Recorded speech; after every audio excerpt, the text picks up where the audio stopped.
Welcome to the WWE Podcast Mailbag, everybody, for this Wednesday, June 15th. We have got a lot of messages to get through tonight as we roll closer and closer to that Money in the Bank event. And yeah, I know I normally don't talk about news on this show, but I need to talk about Vince McMahon and the sex scandal that's going on right now. So we're going to dive into that, right at the top of the show and then get right into the emails and voicemails. So you're not going to want to miss this one, guys. Stay right here. We'll be right back after this. This is WWE superstar Drew McIntyre, and you're listening to the WWE Podcast. The champ is the one that everybody wants, me. Becky Lynch is going to WrestleMania. Claymore! Austin 316 says I just whipped your ass. This is my iron. You're going to acknowledge me. Okay, everybody, welcome to the WWE Podcast Mailbag, as I said, and hey, we've got some stuff to talk about tonight as we get through your emails, we get through your voicemails, but I have to address something right off the bat that I can guarantee no one's emailed me about, and I want to talk about because it just broke, at least in the last hour or so. Vince McMahon. No, he's not dead. As you'd imagine, that would be the big story when Vince McMahon's name pops in the news, but rather, he is currently under investigation by WWE's board for, quote, millions in alleged payments to former female employees. The company does say that it was a consensual relationship. Now, who knows what Linda McMahon thinks of this? Maybe we'll see a news story tomorrow break that she's now all elite or something. But the board is investigating a $3 million payment that Vince McMahon made to former female employees. The Wall Street Journal first reported the investigation on Wednesday, and the investigation uncovered other agreements with women who claimed misconduct. The board of Wrestling Entertainment Company is investigating I just said that. And the misconduct was that McMahon and other WWE executives, which I even heard about the head of talent relations, Mr. Yeah, you know what I'm talking about. Talking about John Laurinaitis. Yeah, one of the easiest guys to mimic. I mean, pretty easy to... Anyway, but they apparently paid these women off from speaking about the arrangements or agreements. Sounds like a bit of a sugar daddy situation going on. I mean, it's exactly what this is. So the investigation started in April after the board received a tip about a $3 million payment to a now former female employee that McMahon was allegedly having an affair with, according to the Wall Street Journal. The agreement reportedly prohibits the employee, a paralegal at the time, from discussing the alleged affair. A spokesperson did not immediately return a request for comment from the insider, but told the Wall Street Journal the former paralegal's relationship with McMahon was consensual and the company was cooperating during the investigation. So, I mean, this is obviously a developing story. I mean, there's much more to this story, but I mean, not a ton. However, what's interesting to note beyond this is that Stephanie McMahon announced last month in May that she'd be taking a leave of absence, quote, from the majority of her responsibilities at the company to focus on her family. Interesting. Is it ironic? Is it coincidence? I think not. I think Miss Philanthropy, that doesn't want to be associated with WWE anyway, certainly wants to distance herself from this, and she knew before the public knew that this was going to come out, so she's saving her ass. And, I understand why, but to take care of her family, of course, it's a whole load of garbage. But this is a developing story with Vince McMahon. We will certainly be talking about it as things develop. I'm sure there's going to be more coming out of this. This is a pretty big deal with Vince McMahon. Is it surprising? No, not really. I mean, it's surprising that it leaked. Vince McMahon, I'm sure beyond this story, there's things that he's done that we just don't know. There are things that he has done that we have no idea, that will never come out, and he will take to his grave. And, you wonder what Linda McMahon's thinking about this. What about that end of things? So, okay, it's consensual. Well, I think he's going to have marital problems either way. So, and again, here's the thing. Maybe this is something that is he turns out innocent? Are we going to go with the guilty until proven innocent or innocent until proven guilty? You know, a lot of times there are allegations made by women to defame or to try to quote unquote cancel certain people. And a lot of times it's just, well, believe all women. Well, I think that's a bit of a foolhardy approach. You know, like just because you're one sex or the other, I don't think should automatically qualify or disqualify anything you say. I don't care what sex you are, male, female. So anyway, this is a developing story, of course, and much more to come. Let's move on, though, and start just diving into emails. And we're going to start with Miller. And he says, "How is it, Matt? Love the podcast. You're doing such a great job, and I respect you so damn much for promoting other members' own podcasts they do. I would love to come on the show sometime, but I know the time difference being from South Africa makes it a bit difficult." Yeah, I mean, well, first of all, I appreciate that. And, you know, while you reminded me, there are a couple of podcasts that I would really recommend you guys check out that would support the other co-hosts. That is Football Function, done by Michael Ritter. He does the SmackDown reviews that you guys love, so it's called Football Function. There's also a podcast that Ashley Mann, who is one of the OGs of this show in terms of co-hosting, that she has her own podcast. It's called Kick Ash, Kick ASH, the Kick Ash podcast. She does regular releases, and I really recommend you check that out. And the Evolutionary Wrestling podcast done by Grace, check that out as well. So, guys, certainly, if you want to support the other co-hosts, you just reminded me, Miller. Thanks. Okay, so... yeah, I mean, but look, I wouldn't mind having you come on. You know, that would be fun. You know, the time difference I've dealt with certainly a lot with other co-hosts, and I just did it with somebody from Switzerland, Uncle Chris. Shout out to you, man.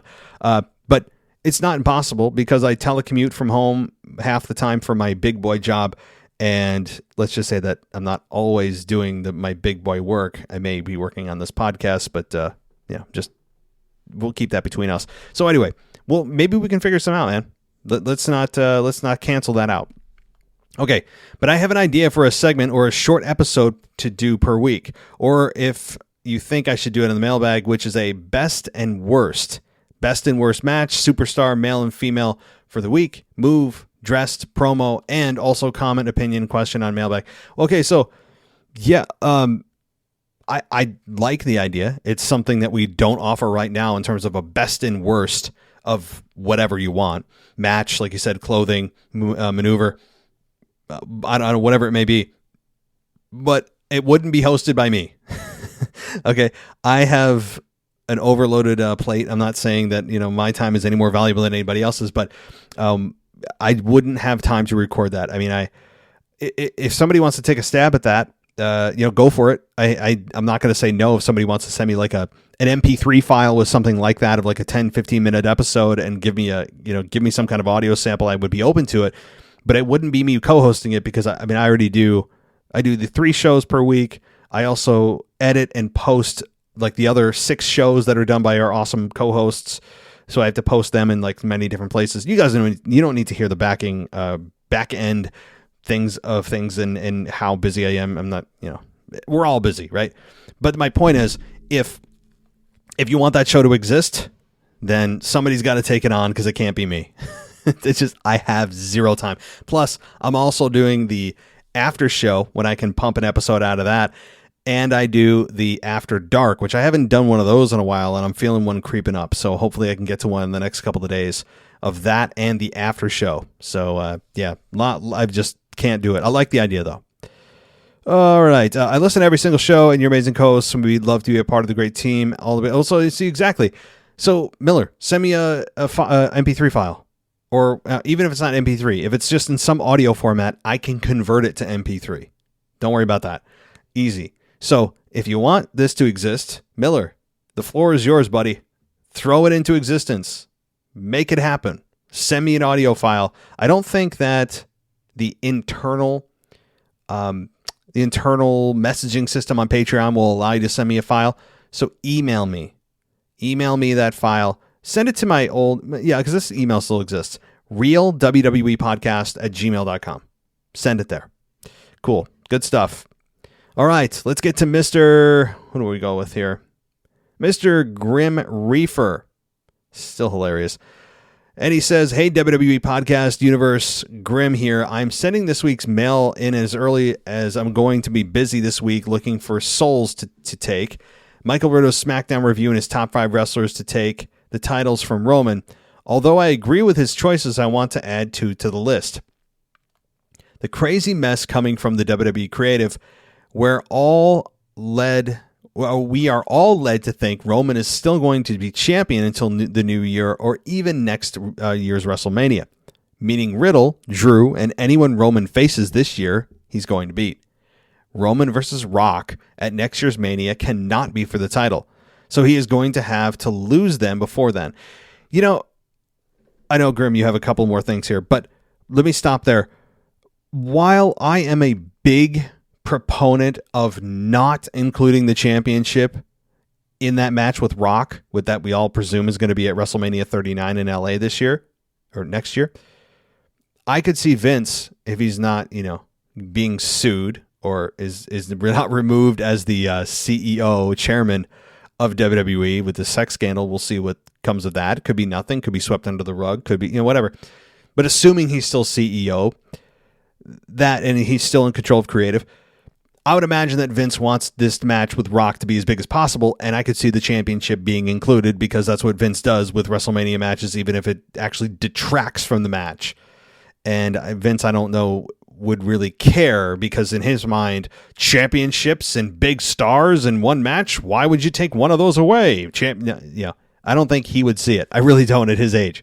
But so anyway, I don't want it. So, okay, your next point here. What if the build-up to The Rock's return has Jimmy and Jey Uso siding with The Rock? They turn on Roman, and with The Rock's help, they take a title, each leaving Roman to fight for his own and free. I'm not sure. I'm trying to read your sentence in a way. I think you were typing too quickly or something. So I apologize. I'm not stuttering. I'm trying to kind of piece it together to make sense.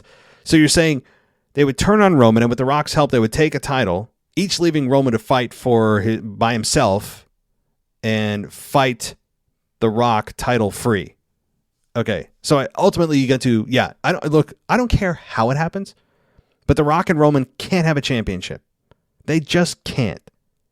It would be a huge bummer if The Rock and Roman includes a championship, but I think Vince McMahon in his mind would just automatically, without even thinking anywhere beyond the surface, say, well, adding a championship how can it not be bigger adding a championship, right? How can it not?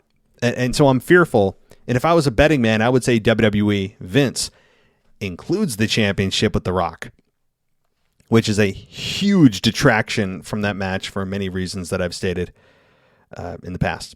So, lastly, has anything come back about Sasha and Naomi? Not that I'm missing them. I'm just curious. I haven't heard anything. Well, actually, I shouldn't say that. I'm lying. I saw something. I'm Googling it right now. I'm going to type in Naomi into the news. So, okay. There was something 3 days ago, and this is from Fox, although it's on many other news outlets. And the title of this article is that Naomi breaks social media silence with cryptic video after suspension. So let's get to that here. This is a story that, again, it was posted on June 12th, I think.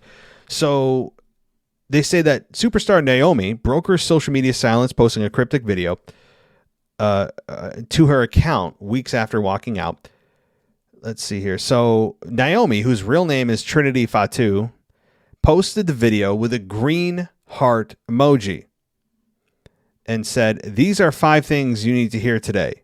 The inspirational video begins. Number 1, important people come and go. That's okay. Number 2, you can look at it as a rejection or redirection. Number 3, you can define what fun is. Don't allow someone to make you feel what you like is stupid. Number 4, sometimes you're going to have to let other people down to make yourself happy. And number 5, your diet isn't just what you eat, it's what you watch, listen to, and allow around you. I mean, I have nothing against any of that. I mean, good stuff. I think some of this is clearly directed at WWE in an indirect way. This is the first time I'm reading this, guys, by the way. Like, I didn't dive into this. I saw something creep up. I just didn't dig into what the story with Naomi breaking her silence is. Now, again, she doesn't directly say anything about it because she's still technically under contractual obligation to WWE. And I would imagine that their release is, especially, probably Naomi, is coming soon. And if that's the case, after that, whenever her contract allows, if there's like a I don't know there's like what is that stipulation, legal clause where you can't say anything, you're like tongue tied or something, even after you're not allowed to speak. There's a legal term for that, and I can't come up with it.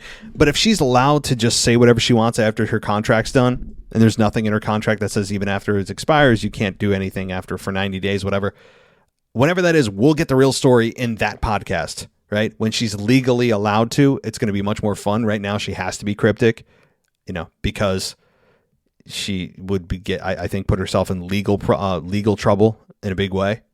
So, but when you look at these things that she put in the video, you can look at it as a rejection or redirection, right? I mean, this is saying that basically she was suspended. She knows that a termination is probably coming, and she's basically saying you could look at this as a negative or a positive. It's, one door closes, another opens, that kind of thing.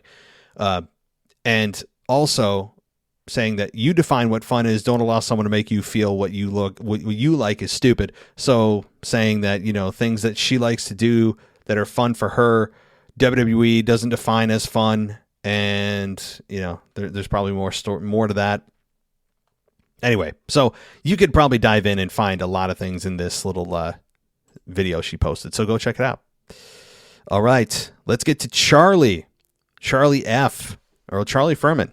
And he says, coming at you from the great state of Wisconsin, I am here to announce that I'm officially joining the faction of Mr. Dennis McGinley. Just a couple of things that have been on my mind lately.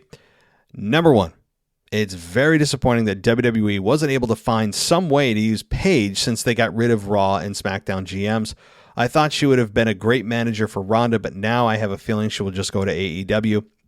Well, Charlie, that's, I think, as wrestling fans, now that we have an actual legit place to go for option number 2, and it's not just off a cliff to like TNA or Independence or New Japan or Global Force Wrestling, whatever, which, I mean, I'm sorry, those aren't even close to competition. AEW is the closest thing WWE's had to competition since the Monday Night Wars 20 years ago.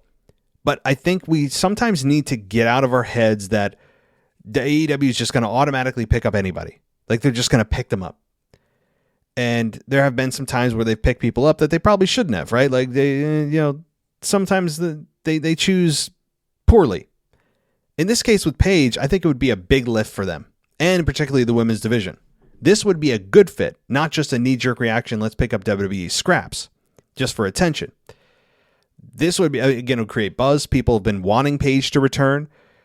Apparently, WWE didn't see the risk in bringing Paige back. I would imagine they felt that from a medical perspective, it wasn't worth the risk. Otherwise, I think they would have loved to have brought Paige back in a wrestling role. Maybe they offered her some kind of managerial role and she just wanted to wrestle and the doctors said no. No, this is my speculation. But Paige did say when she put her Twitter thread out there that we will see her in a ring again, right? In a wrestling ring again. And I don't imagine that's WWE, but yeah, I like Paige. I think she's got a really good promo, great presence, and she's good in the ring. All right, so number 2. As much as I want to see Bayley at either Money in the Bank or SummerSlam, I have a feeling that she will make her return at Clash at the Castle. It would be so satisfying to watch Ronda get booed out of the building, and she looks out at the crowd and just gets upset that God forbid the crowd doesn't like her. I'm wondering your thoughts on both of these. Hope everyone has a good week, and as always, everyone have a good week and stay sane. Yeah, easier said than done, Charlie. Okay, Bayley's been teasing us for months now. She teased us even around WrestleMania this past year, which was kind of a pipe dream. But lately, she's been really teasing us with her Instagram posts. She even put like a clock up, right? And it's basically hinting that time is almost up. And we don't know exactly when she's going to return. You know, I predicted she was going to return at the last pay-per-view, and that never happened. And maybe they did have plans, and they retracted them. That's very possible, too. WWE changes their minds on a whim, right? The breeze blows east or west is how easily sometimes they change their plans. But I think with Bayley, it has to be on a big stage. And I love Clash at the Castle, no doubt. I love Clash at the Castle because that crowd is going to be rowdy as hell, no pun intended. And I think people are starting to really wean away from Ronda Rousey. I believe that at that point, if she is still being presented as a babyface, that the crowd will have, at least half of the crowd would have turned on her at that point. You can already see the makings of it bubbling underneath the surface. Same with Bianca Belair. I mean, different personalities, different points in their career, and the crowd would turn on them for different reasons. But I think both of them are kind of in a similar position where the reception's getting lukewarm instead of being white hot, which is what they would like it to be. With Ronda Rousey in Clash at the Castle getting booed, I would love to see them getting booed in a position where she's not ready for it. I want to see how she reacts and how WWE reacts, because I want to see Ronda make her tummy hurt, and I want to see that because it started to happen in her first run before WrestleMania 35, and she couldn't handle it, and she anyway. So I think Ronda is very immature in some respects. On top of the fact that she ripped off a Hall of Famer's gimmick because she couldn't come up with her own, among many other things, which is why I don't like Ronda Rousey. But I like your scenario, Charlie. I just think it's too far out in the future because Clash at the Castle is September, I believe. October is the beloved, I think, crown jewel in Saudi Arabia. So you have Money in the Bank, SummerSlam, Clash at the Castle, Crown Jewel, then Survivor Series, and then whatever the hell's in December. So I like SummerSlam for Bayley. I really like SummerSlam for Bayley. Or in fact, you could even have you could have Bayley return at Money in the Bank leading into a match with Ronda, or have Bayley return the SmackDown after the Money in the Bank event. That way they can have like a 4-week or 3-week build, 3 to 4 week until SummerSlam. So that's my prediction, that Bayley is between Money in the Bank and SummerSlam going to return. Clash, I don't hate your idea. I just don't think that WWE has another opponent lined up for Ronda after the fill-in of Naomi, or rather Natalya. So, all right. Thanks, Charlie. And let's see what we got here. And actually, let's take a listen. What do we have here?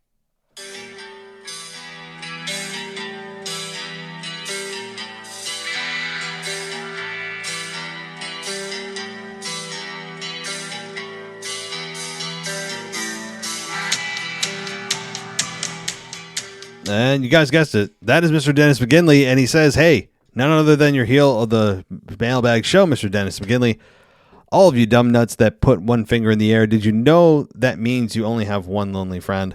Unlike the heel of the show that has billions and billions of friends, I ain't talking about here in the Mailbag or Discord chat, you dumb nuts. Yeah, get it right. All right, homie G. So, all right, yeah, you guys are crazy. Now, onto the real rant part of the undisputed WWE Universal Champion Roman Reigns. So first, he doesn't have the guts to come on SmackDown or Raw, but to go home on some dumb house show and tell him he's going part-time. What is up with that, WWE? That doesn't make sense. Well, what's he going to say, right?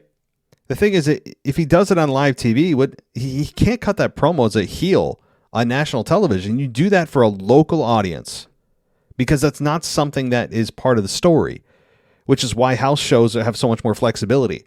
So while he knew that people were going to record it, it wasn't meant for live TV. It wasn't meant as part of the story. That's why they didn't do that. And you know what? He's enjoying his millions of dollars, and he's earned it, and he's getting paid as a full-timer while working part-time. There's no shame in that. He's earned it. We may not like it because we want to see him more as champion, and I know that the purpose of him winning the belts and unifying them was to appear more on Raw and SmackDown, and yet he's done the exact opposite. I think the bigger purpose was for him to be able to work with the entire roster instead of being limited to just SmackDown. But yeah, he's actually unified the belts and then just gone into hiding. So that annoys some people. I get that. Okay, so let's see here. So Roman, he has both belts in WWE and Universal, but he's only defending it this Friday on SmackDown versus Riddle. What I hear the next time he defends it is at Clash at the Castle versus Drew. What makes me so mad is that he's part-time, sits back in the back or wherever he is.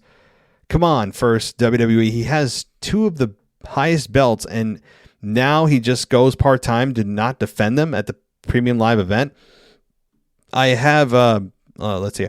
I have to feel bad for those wrestlers that couldn't get a chance at WWE at that belt, and creative didn't think that when they did, but when that match back at WrestleMania 38 happened, obviously they couldn't, they didn't have anybody else but Brock Lesnar for Roman.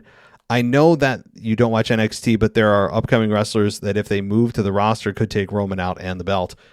Well, yeah, I've heard, Braun Breaker, I constantly hear his name from NXT as a guy that could take out Brock or Roman. But yeah, if it's true that the next time he defends the belt is from Money in the Bank to Clash at the Castle, I found that hard to believe because SummerSlam is their WrestleMania of the year. And Randy Orton is going to be that guy. Right now, that's the schedule. At least from everything I've seen, is Randy Orton's going to be the guy to face Roman at SummerSlam for that championship. And then he defends it at Clash at the Castle, probably with Drew McIntyre. So, and then after that, who the hell knows? So I have hated the Bloodline and the Usos after getting them both tag team belts. The We Are the Ones is overrated. Then you got Roman part-time. It is time for creative to move on with this moldy group. I don't care how well they've been, and it's getting old and older. There's my rant. I also don't even think of putting your finger in the air because as you are dumb nut and forgot, that means one friend. Mr. Dennis McGinley is out. Take care and talk with you next week, Matt. Well, yeah, Dennis, I'm not putting my finger in the air. I'm not putting any fingers in the air right now. I promise you. I don't know if anybody else is, but I'm not. So, yeah, look, I know that you're finding this storyline tired and old. I get it. I understand. But at least it's weird because you complain, and we collectively as a group, fans, complain that Roman is just constantly on our TV, is too much. It's the same thing. Then Roman also takes time off, and we're like, well, where is he? Right? It's like, he should be here as champion. But then when he's there as champion, we all complain that he's there as champion too much. So I'm not quite understanding fans. They're fickle. As fans, I'm fickle. I will happily admit I'm a fickle fan at times. That's the nature of being a sports fan. I don't care if it's wrestling or MLB, NFL. We're all fickle. Sometimes we just blow with the breeze. And what we think we want, we don't. And what we don't want, we do. It's the way things go. Now, that's not always the case. But with Roman Reigns, I think maybe the bigger complaint is that he is still champion and it would be better utilized on somebody that's going to be there more regularly. And that this has been a nice storyline. Let's move on to somebody that can be there regularly, especially if Roman's going part-time. I would imagine that's the general argument. So, all right, let's get into our next patron here. And by the way, guys, if you want this placement in the Mailbag show and not have to dig through towards the end of the show, like, hey, where's my email? Join Patreon. It's one of the benefits. It's only $1. Patreon.com/WWE podcast. Okay. So this is from Anthony. And he says, hope all is well. I don't know about you guys, but I'm pretty excited to see this Reigns versus Riddle match on Friday. Do you think this match will be a one and done, or will the feud continue to Money in the Bank? Here's my prediction. I'm going to guess that the Usos will get involved and cause Riddle his loss on Friday, and it goes to Money in the Bank, which Riddle will lose again. But this time a clean loss, and then Randy returns giving Reigns an RKO to end the pay-per-view and start their feud. Anthony, I couldn't have said it better. I really couldn't have.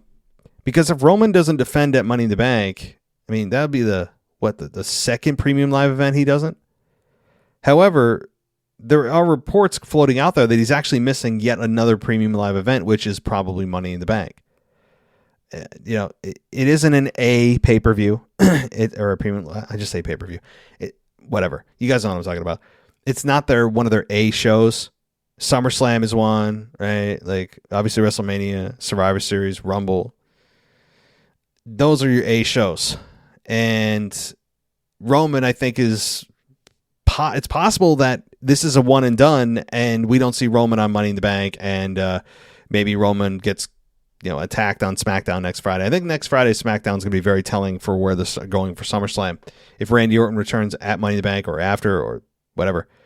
But if I was to be a betting man, the smarter money is on your prediction, Anthony, with the Usos interfering, Schmaz finish, and then we get Adam Pearce forcing the Tribal Chief to defend it at the premium live event at Money in the Bank. And there we get another loss for Riddle. I think that's possible. But also I see Roman taking yet another premium live event off. So maybe a 50-50 chance, but the result is the same, right? The result is still the same, that Roman remains champion. I'm sorry, there's just no other way. I'm more excited about this match than some people. I know some people are just like, this is going to be boring, but I just try to enjoy it. This is one of those things that we all know the outcome, but maybe just force yourself to try to get emotionally invested in it. I know that's not how wrestling should go. It should naturally happen, but why not enjoy it? This may be Riddle's only title opportunity for the next several months. So enjoy it. Okay. Try to get yourself invested, maybe even try to fool yourself, convince yourself, manipulate your own brain to believing that somehow Riddle could win and how that would be even possible, right? We all know there's no chance, but lie to yourself, okay? Just be a straight up liar to yourself and you'll enjoy the match much more. So, all right. So we do have another email here, and let's get to it. I believe, if I'm not mistaken, this is from yet another patron, and this is from Grace, which you guys know she has her own podcast, the Evolutionary Wrestling Podcast, so take a listen to that. So she says, "Hey, Matt and listeners, I have some catching up to do because I've been sick all week. I've been staying current with the product. I just haven't been able to catch up with the podcast episodes." Well, Grace, what are you doing? Binge us, right? How dare you get sick? I mean, I am personally taking offense to that. That you trying to make yourself feel better is more important than listening to our show, increasing our download numbers. I mean, that is just selfish. So, all right.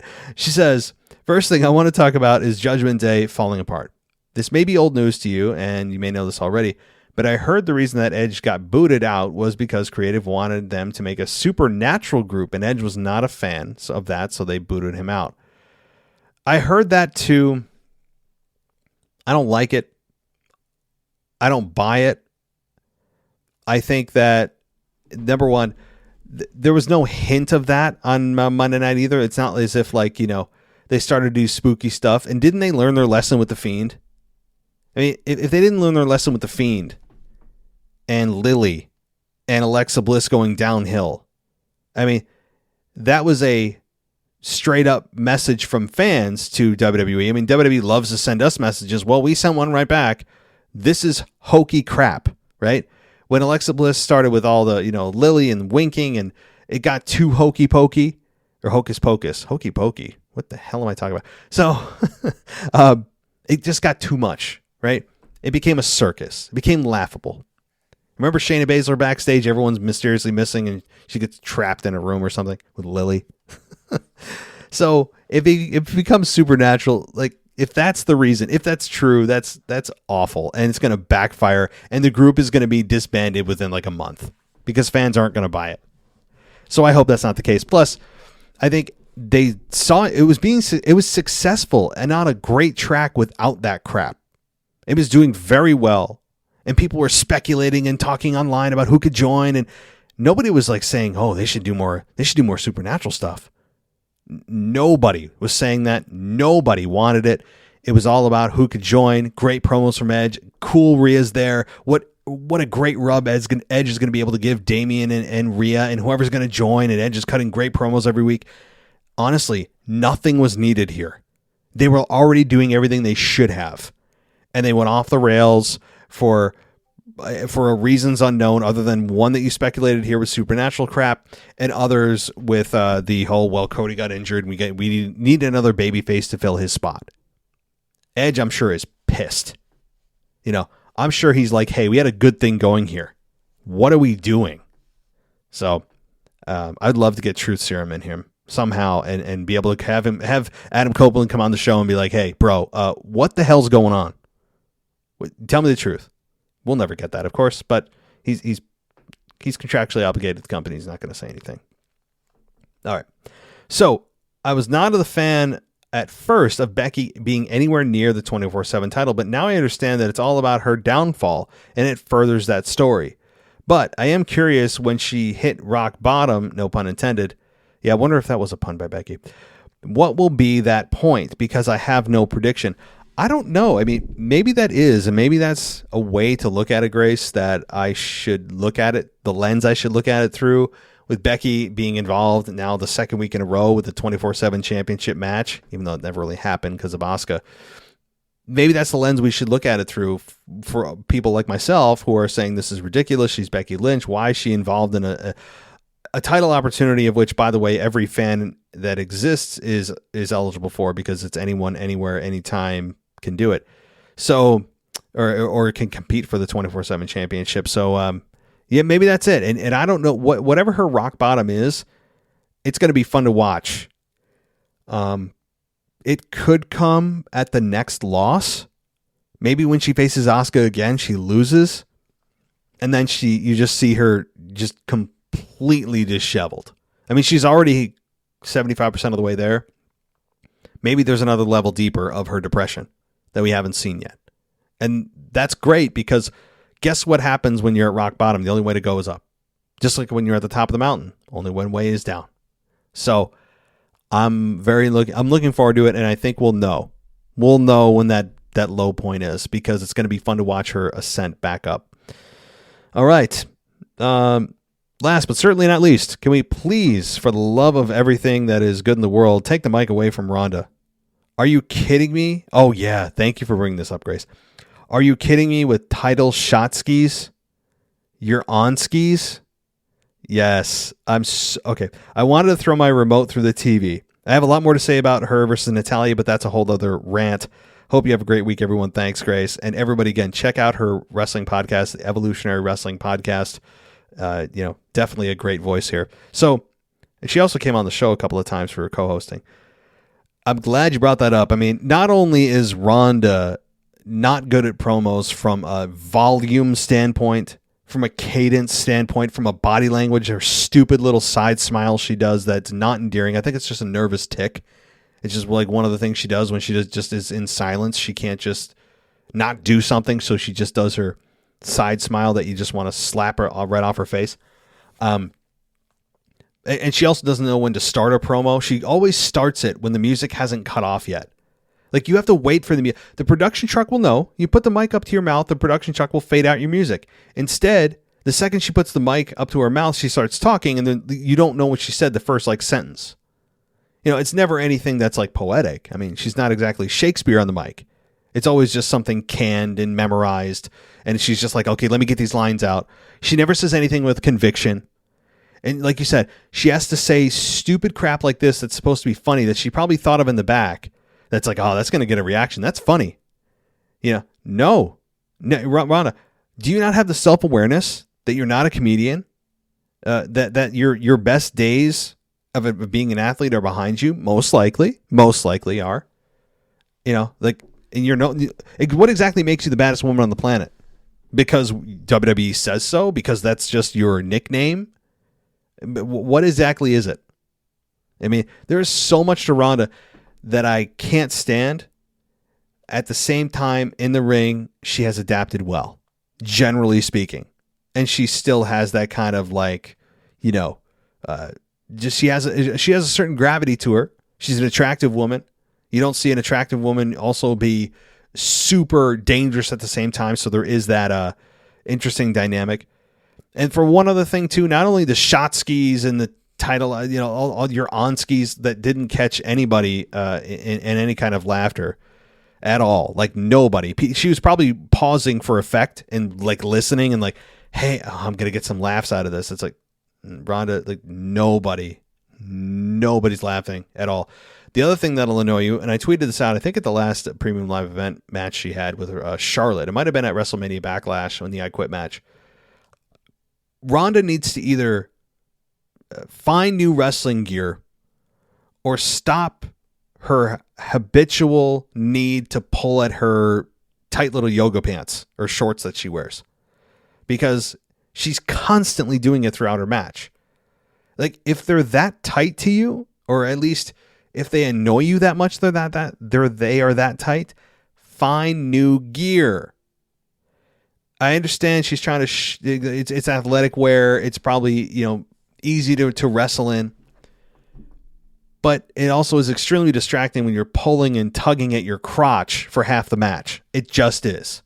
I mean, now you guys are not going to be able to unsee it, but if you know, IYK, right? As the kids say. Just Ronda, find new gear. It can't be something she does on purpose. It's just throughout the match, she just is, I don't know, constantly pulling at it. What's happening? I mean, get new gear. Those are like boy shorts while she's wrestling. They don't need to be that tight and up your ass. I'm sorry, they don't. I know she's trying to show off her body, and she has an athletic body. I understand. But it's distracting in terms of just pulling and tugging and whatever she's doing with her crotch for half the match. I mean, seriously. Don't believe me, go watch now. You're not going to be able to unsee it, as I said. All right, Grace. Well, now that I didn't expect to talk about Ronda Rousey's crotch, we're going to move on here. And we have, let's see, one more email. Just one. And then it's all voicemails from here. And it's Dennis from Ireland. And he says, hope you're well. Again, best wishes to DJ. Yes, DJ. We're looking forward to your return, brother.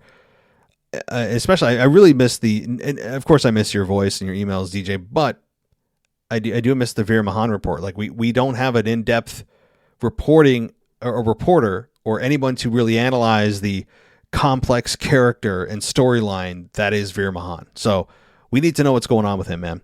So, okay. An off-subject matter. Stranger Things Season 4 is great. And here, okay, so, yeah, it is. Okay, now your entire message is not about Stranger Things. I know that's not the topic of this podcast, but guys, if you haven't seen Stranger Things, for the love of God, go see it, okay? I'm on Season 4. I've already completed episode 1 through 7. There's 8 and 9, and potentially Season 5. It's good stuff. Okay. Every episode is at least an hour. Some are hour 15, hour and a half. The last episode is at 2.5 hours. So it's like watching the Titanic for the final episode. All right. Moving on. All right, here we go. A pose down ends Raw. What a load of crap. Styles versus Rollins should have been the main event. Raw has no excitement anymore. Poor Ciampa or Ciampa. No one knows the pronunciation yet. He is better than that way he's being used. I think the fact it has no heavyweight champion is obviously the problem, that Raw is lackluster and bad creative. On SmackDown, we have Max Dupree. I haven't even mentioned him. He'll be released soon. Unfortunately, he should have been left alone as LA Knight. It's sad to hear of Jeff Hardy's latest DUI from last Thursday. I hope he gets the help he needs and take it, because it has been offered to him. And Paige has left WWE. We did talk about that. I didn't know she was still employed there, but she did say she wants to wrestle again, and maybe WWE wouldn't clear her to wrestle, which pushed her in the decision she made. Thanks, Matt. Well, thanks, Dennis. So a couple of things. Max Dupree, the male model search dude. What? I feel like it's like Simon Dean. You guys remember Simon Dean? If you have no idea what I'm talking about, YouTube him. He was in the early 2000s. I'd say like 2003, 2004. He didn't last long, maybe a year or so. He was this guy that was essentially a infomercial dude when infomercials were like a thing in the early 2000s. Now, maybe that's what I'll talk about in my after show. Like, there are so many infomercials I used to be a fan, watch, and I remember vividly, right? I mean, just infomercials were a thing because you'd fall asleep sometimes to a TV, your TV when you're, going to bed. And then you'd wake up to like the love songs or like, what was it? Like the Magic Bullet infomercial or, Set It and Forget It with Ron Popeil or like, the latest, Don Lepre scam, the greatest vitamin in the world, or internet treasure chest. I mean, I say they're scams. Unfortunately, I was scammed out of those two. I was also 15 years old, and I was like, ooh, I can make some money, right? Another story for another day. Actually, I really think that's going to be my after show or after dark. I don't know yet. So, by the way, subscribe, guys, to my after show. It's a totally separate feed. Just search the WWE Podcast After Show. I've already got a couple of episodes on there. It's non-wrestling stuff, but PG. So please subscribe to the After Show. It's available everywhere. Just search for it. But where the hell was I going with this? Simon Dean. So Max Dupree reminds me of Simon Dean. He was an infomercial guy that was selling like protein shakes, very well casted, and he reminds me of that. He's got that vibe to him. I don't know what it is. So I don't think it's going to last long either. It feels like a very kind of hot shot gimmick. Like, where do you go from here? How does that even fit into being a wrestler? How does that fit into what you want to do? You're a male talent search. You're a male model talent search or something. What? Yeah, you can tell that they have put about 5 seconds of thought into this, but no real analysis is going to be done about, well, how does this translate to success for him other than just he's on the search for male models, right? So I agree. LA Knight should have just remained, but we all know what's going to happen. All right. So thanks, Dennis. And I think that's it, guys, as far as the email portion goes. So let's get right into the voicemails and see who's up right now. It's Kyle from Baltimore. So I think I got Marcus SmackDown last night, and hearing other people talk about this Roman Reigns problem is really concerning. If everyone else is talking about it as well in their own podcast as well about Roman Reigns not defending the title and him defending the title next week on SmackDown and not at Money in the Bank, and the fact that he's going to defend the title for the first time on SmackDown, then probably on pay-per-view for the first time at that September pay-per-view in the UK, that's a problem. And whenever he loses that title, he should never be champion ever again, because it is clear that they I don't know why they decided to put the title on Roman Reigns, knowing that he was going to he's going to take some time off on only live events, but on SmackDown, and never showed up on Monday Night Raw either. Now, luckily for Raw, it is still watchable because they have a lot of top names on that show, but they still need a world champion to make it, to have someone fight for something. What it says Raw's going to do now with Cody Rhodes out and them not going back to that match they did at the Royal Rumble. Why did that match end in disqualification in any way? Them not even going back to that match at all. So it's a Roman Reigns problem for him having both championships and never showing up. I know people love Roman Reigns, but there comes a point where enough isn't enough with this guy as a double champion. They need to take both of those titles off of him and never be champion ever again. So what did they plan on doing heading into SummerSlam or even Money in the Bank? Clearly he's not going to be on that show, so I guess it doesn't matter for Money in the Bank, but that's my point. But thanks for my call. Bye. Yeah, I mean, look, the pressure is building for WWE, right? The pressure is building for them to dethrone Roman, to just get a normal champion. And then if Roman wants to be part-time on his own time without hijacking the championships, then fine, go ahead. It's the fact that he's hoarding those championships after unifying them. He just took the two most important championships in WWE and essentially just hid them under his bed. I get it. I understand the frustration. Totally understand. And it all depends on what WWE wants to do through next year's WrestleMania, because they've already booked out that far. They have. And for Roman Reigns, at least, I believe that they have. And I believe that they are looking at Rock Roman. They have to be. If it doesn't happen this year, I've said this again, if it doesn't happen this year, it doesn't happen. Because what if Roman's not a heel by then? You want Rock as a babyface. You're not going to turn Rock heel. It doesn't make sense. It's in LA. They're both, or at least in Rock's case, he's not exactly a young guy, which means the increased risk for injury increases as you get older. Even though he's in incredible shape, eventually Father Time gets us all. So, to me, it's really now or never for that.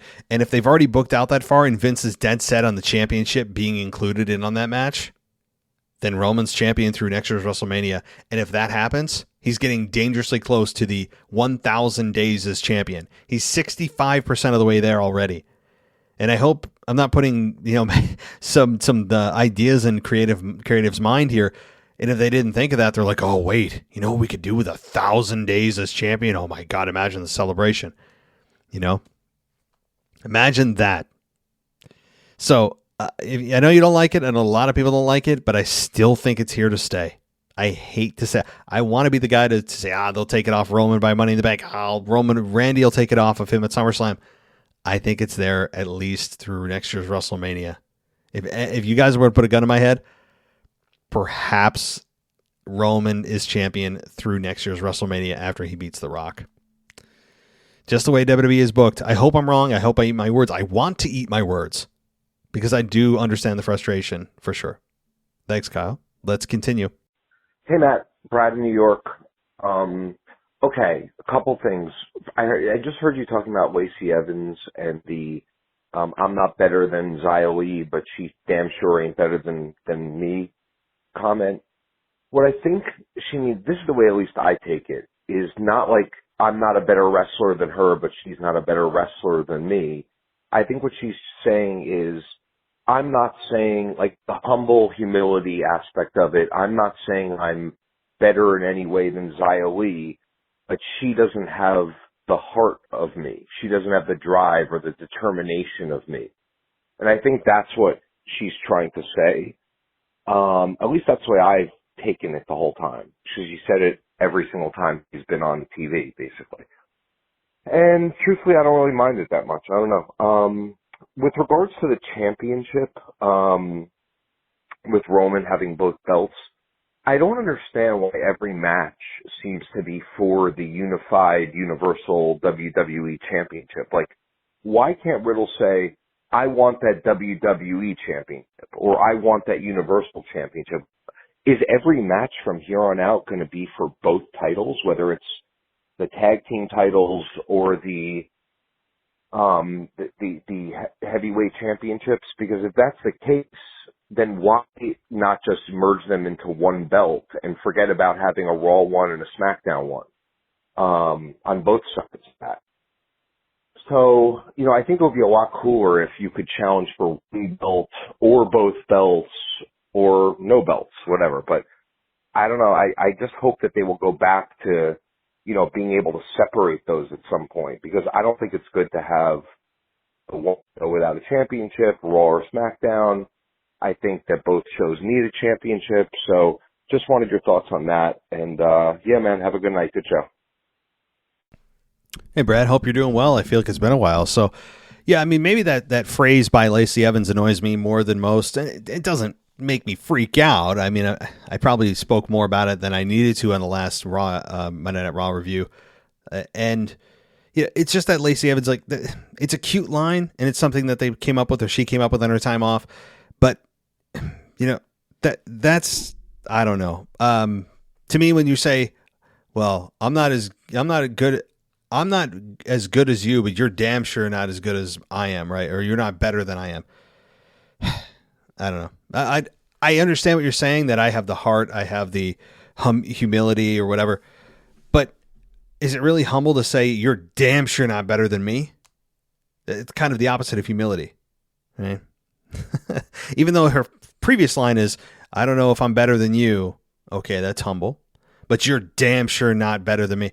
Well, that's a little bit egotistical, right?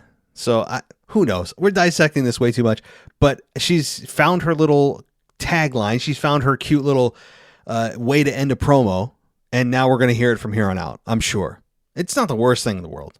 When I hear it, it's just on the surface. If you just like, wait, if I'm not better than you, you're not better than me. We're all equals here, guys.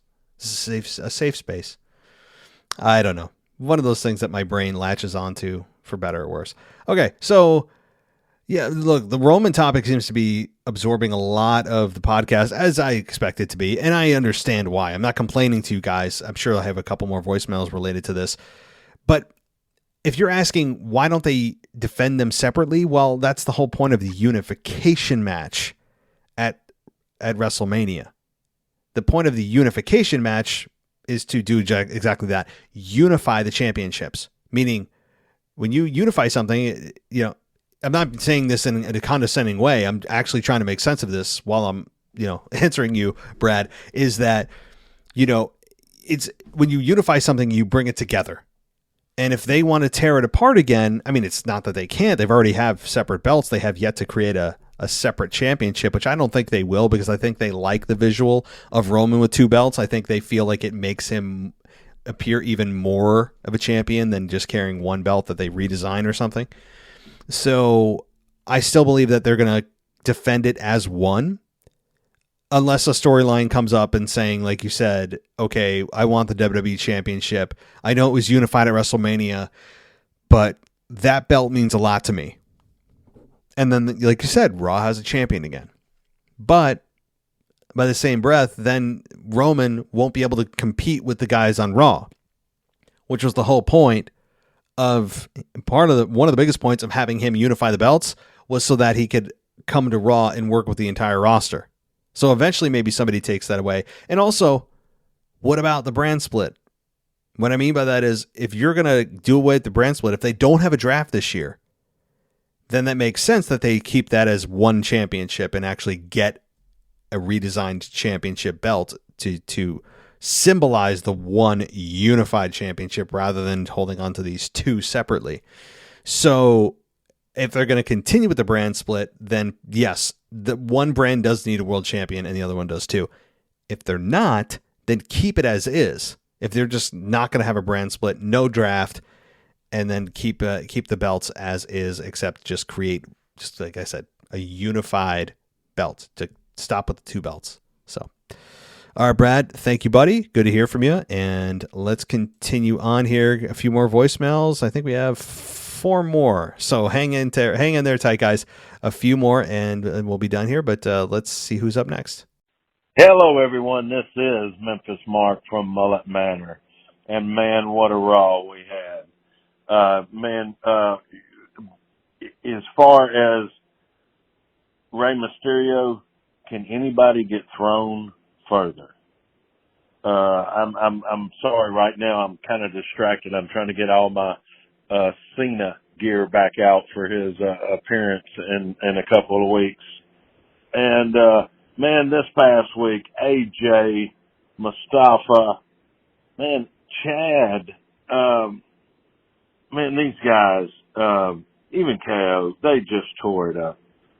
I'm glad to see that Edge did not come out and they're letting these guys build. And Damian Finn, I thought they ripped Edge out of there too early, but hey, let's just see, give them a little bit. As far as Randy and the promos, man, look, KO, when he had a guy in the arm lock, it looked like his dinosaur was biting the guy's head off.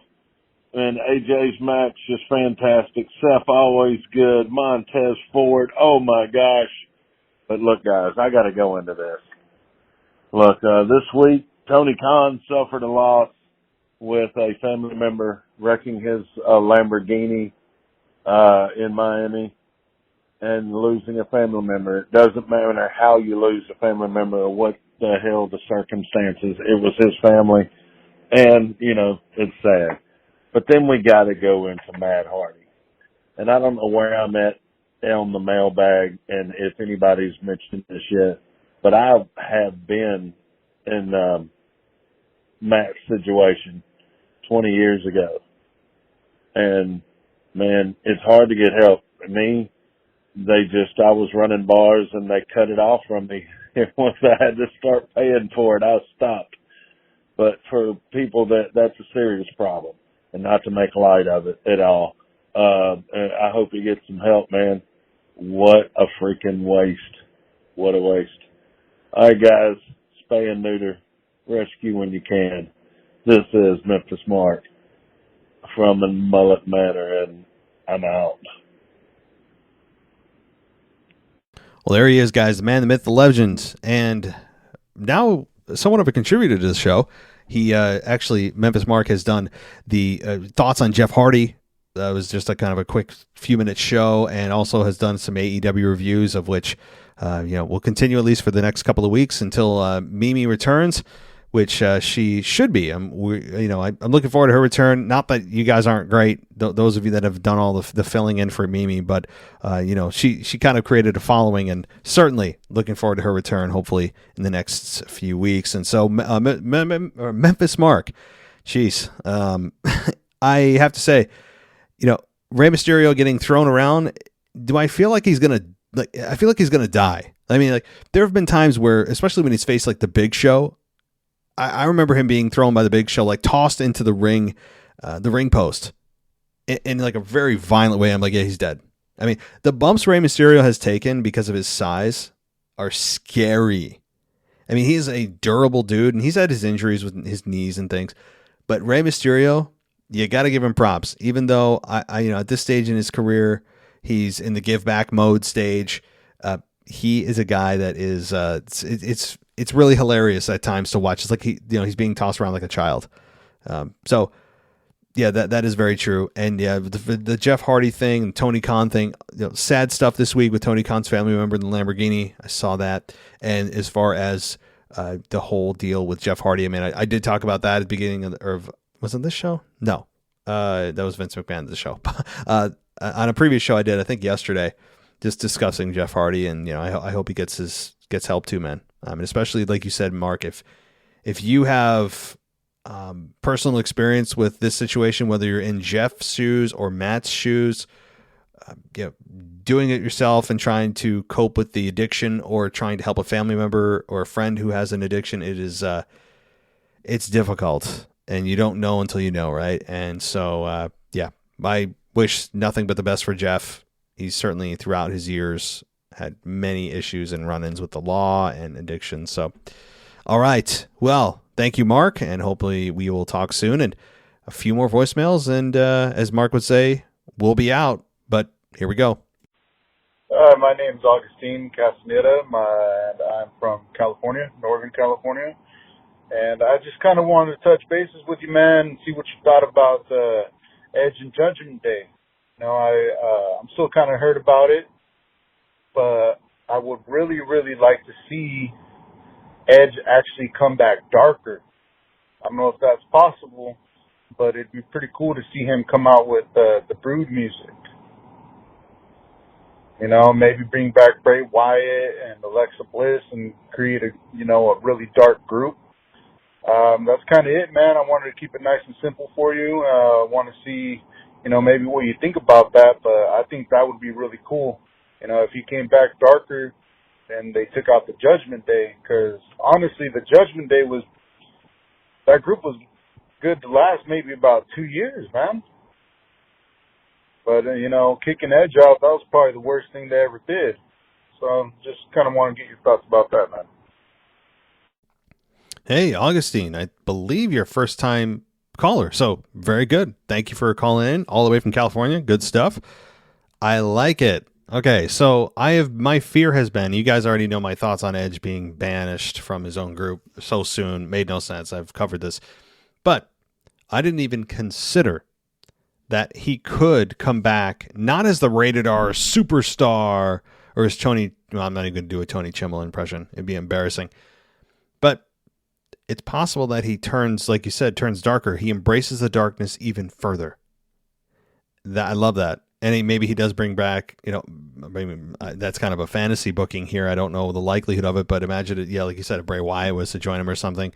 But this to me is something that he should do, is go even darker. That he realizes that he didn't go as deep as he should have, and there's an even more sinister side of him, and it becomes cool. Where he gets darker, but he still is babyface and he becomes cool. But I could also see them doing the complete opposite and just turning him back into the rated R superstar and all that, which I would really recommend against, at least at this point. So I like it. Good stuff, Augustine. I like your suggestion. Let's get to our next voicemail. Hey, it's Reggie from Arkansas, and I haven't quite finished Monday Night Raw yet. I'd say I'm about halfway into it. I had to take a break to cut the grass. Worst idea imaginable with this Arkansas heat. But while I was cutting the grass, I was listening to the current state of WWE with Anthony DeMarco and Matt, and something just popped into my head with Seth Rollins. He alluded to in his promo last night about how he had the heist of the century, Money in the Bank, and I have an idea, or maybe more so of a prediction. Seth goes on to win Money in the Bank. Drew versus Roman Reigns at, I believe it's Clash of the Castle. I think it's in September. They're having a match for the WWE Undisputed Universal Championship. Then you hear Seth's music hit. But instead of him cashing in for both titles, he just cashes in, pins Drew for the WWE Championship. What that does is, that's in September. Cody Rhodes is going to be back before, probably around Royal Rumble. So that's their Seth versus Cody for the WWE Championship at WrestleMania Part 4. That's one main event. And then, there's really no one to face Roman right now, so I won't be as mad with him versus Rock if it is for the Universal Championship, as long as they book it correctly. But I think WWE wants to get to the finale of Roman versus Seth with what happened at the Royal Rumble. There's unfinished business, and that's like 2 years away from now with their potential Universal Championship match. But that was just something I was thinking about, what you guys made me think about. But good job, guys, and I'm about to hop up here and finish cutting the grass, but I appreciate all the work y'all do, and y'all have a blessed day. Thank you. Hey, man, all the way from Arkansas. Good stuff. Yeah, get that grass cut. I'm with you. Yeah, it's not a long grass cutting season up here in New York, but definitely, when it grows, and right now it's been like really weird up here. It's been like 75, no humidity. It's the middle of June. Like, what the hell's going on? The rest of the country is like getting baked and it's humid. Eventually we'll get our turn, and it's been kind of dry too. But anyway, enough of that weather report. Let's talk about what your points are. And in regards to the Seth Rollins situation, Seth, I think, wins too. I think right now my prediction is that Seth Rollins wins that Money in the Bank ladder match, even without knowing the entire, the full, all the competitors in that matchup. I think Seth Rollins, no matter who's in that matchup, wins. Now, when he cashes in is interesting, right? Like, he could cash in at SummerSlam. He could cash in at WrestleMania. He could cash in and fail at any of those events, or Clash at the Castle. My concern, though, is how does he, maybe I missed it, how does he, in your scenario, if he cashes in and against Drew, but if Drew's in that championship matchup with Roman, there's still only one title on the line. I understand there's two belts, and that's what's screwing people up. But if they're defending it as one championship, how can a cash-in split that in half again? Because that Money in the Bank briefcase doesn't allow you to create new championships or alter existing championships. It just allows you to have a match for one of the existing ones. So unless at that time, if they split the belts by that time by Clash at the Castle, and there's some kind of, I don't know, some kind of storyline that leads to the belts being split, then I understand. But if the championship is still one, if it's still as it is now, and Roman defends it as one, which apparently so far that it seems that way, then I don't know how that works. Either way, I think that Seth Rollins cashes in on Roman Reigns, and he could beat Roman Reigns. Seth Rollins could very well be the guy to beat Roman before the year is out. And that would also mean that's the second time he's cashed in on Roman Reigns. with the unfinished business from Survivor Series. And it would also lead to a Seth Cody matchup that I think we all know is part 4 coming at WrestleMania next year or earlier, but let's be conservative and say WrestleMania next year. And it also fits in with Cody's story and mission statement saying when he returned to WWE that he wants to win the championship his dad couldn't. So if Seth's champion, it would kill 2 birds with 1 stone, being he would be able to capture the championship from Seth and get revenge for what Seth did to him, after he was injured and hitting him in the head with a sledgehammer and then attacking his pectoral area. So I think that honestly, that's probably what I hope happens, because I don't want Rock Roman for the belt. I can't say that enough. And so to me, it's 3 birds with 1 stone. You set up Rock Roman, you get Cody for a double-barreled reason to go after Seth upon his return. So I like it. I like this all.